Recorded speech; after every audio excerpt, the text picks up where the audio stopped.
હાલોલની શારદા વિદ્યામંદિર શાળામાં 15મા વાર્ષિક ઉત્સવની ભવ્ય ઉજવણી કરવામાં આવી હતી। હાલોલ ગોધરા રોડ પર આવેલ શારદા વિદ્યામંદિર શાળામાં 15મા વાર્ષિક ઉત્સવની ભવ્ય ઉજવણી કરવામાં આવી હતી। આ વાર્ષિક ઉત્સવમાં હાલોલ શહેરના અગ્રણીઓ, પત્રકાર મહોદય તથા શાળાના ટ્રસ્ટીશ્રીઓએ વિશિષ્ટ હાજરી આપી હતી। દીપ પ્રાગટ્ય અને સરસ્વતી વંદનાથી કાર્યક્રમની શરૂઆત કરવામાં આવી હતી। ત્યારબાદ શાળાના અંગ્રેજી તથા ગુજરાતી માધ્યમના વિદ્યાર્થીઓ દ્વારા વિવિધ પ્રકારના સાંસ્કૃતિક કાર્યક્રમ રજૂ કરવામાં આવ્યા હતા, જેમાં કૃષ્ણ ઉપદેશ, નારી સન્માન, આજના યુગમાં મોબાઈલની લત, ભાઈ બહેનનો પ્રેમ, ગુજરાતી કવિતાઓ, બાળકોમાં જંક ફૂડનો ક્રેઝ, વિવિધ વિષયો ઉપર સૌ કોઈનું ધ્યાન દોરતા કાર્યક્રમ પ્રસ્તુત કરવામાં આવ્યા હતા। સાથે સાથે ધમાલ મસ્તી ડાન્સ પણ નાના ભૂલકાઓ દ્વારા રજૂ કરવામાં આવ્યા હતા। આ 15મા વાર્ષિક ઉત્સવની થીમ તરંગને સાર્થક કરતા કાર્યક્રમો દ્વારા વિદ્યાર્થીઓની પ્રતિભા અને કલાને પ્રદર્શિત કરવામાં આવી હતી।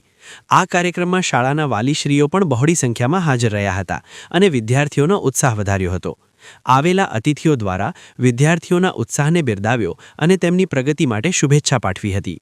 રાષ્ટ્રગીત સાથે કાર્યક્રમનું સમાપન કરવામાં આવ્યું હતું અને શાળાના ટ્રસ્ટીશ્રીઓના સહકાર તથા આચાર્યશ્રીના માર્ગદર્શન હેઠળ શિક્ષક મિત્રો અને વિદ્યાર્થીઓ દ્વારા આ કાર્યક્રમને ખૂબ જ સફળ રીતે પૂર્ણ કરવામાં આવ્યો હતો।